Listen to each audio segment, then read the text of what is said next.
mianatra eo tongotrao.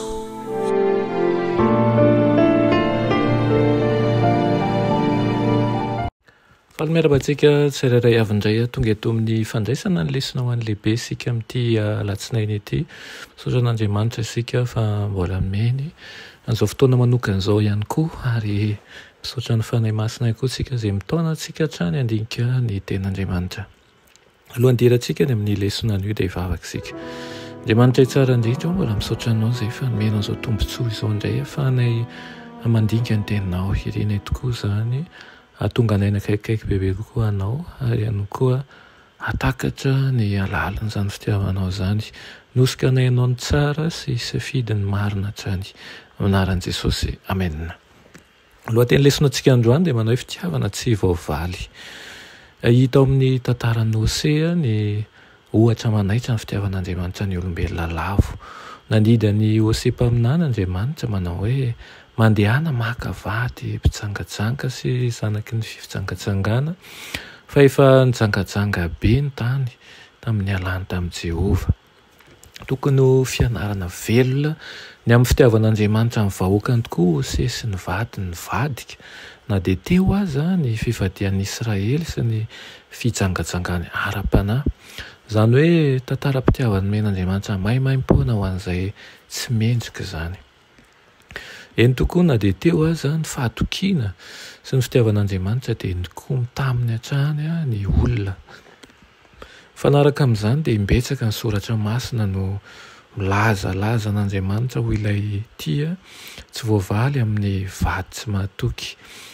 Tiana tanteraka sy tsy mivadika ny olona, nefa maneso azy sy nanompo ary nivavaka tamin'ny Andriamanikafy izy ireo.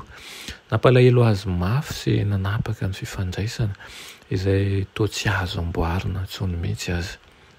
Saiko ianao mariky ny Hosea 4:12 manomboka amin'ny 1 hatramin'ny 4 dia mampiseho ireo andindro eny amin'ny fitiavan'Andriamanitra ny vahoakany.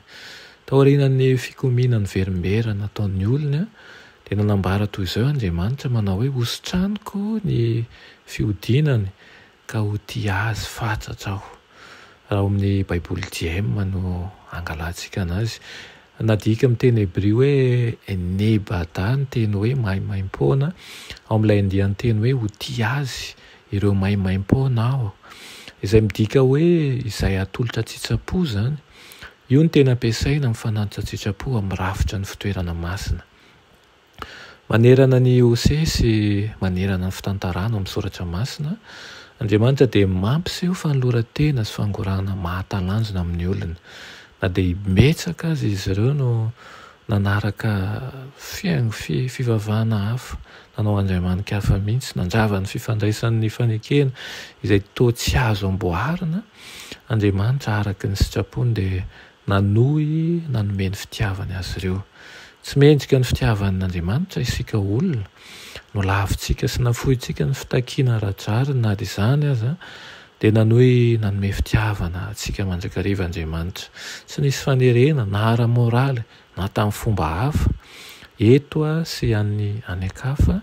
Soratra masina dia mampiseho tsy tapaka ny fitiavan'Andriamanitra maimaim-poana sy an-tsitrapo atsika tsirairay avy, ary tsy tamin'ny lasa ihany, fa mampiseho mandrakariva na dia efa niodina taminy ara isika, na dia efa nanao ny tsy mety aza, dia manolotra sy mampiseho an'izany fitiavana izany mandrakariva ho aminao sy ho amiko.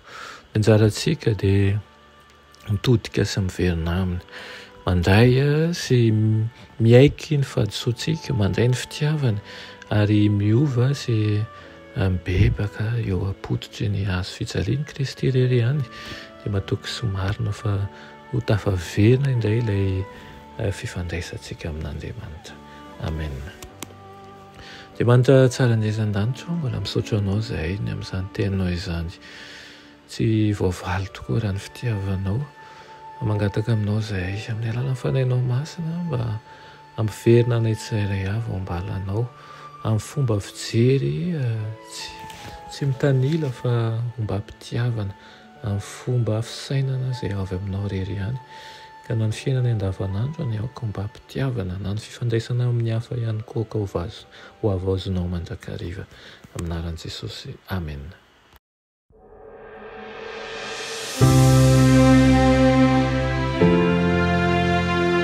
Mianatra eo an-tongotry Jesosy isan'andro.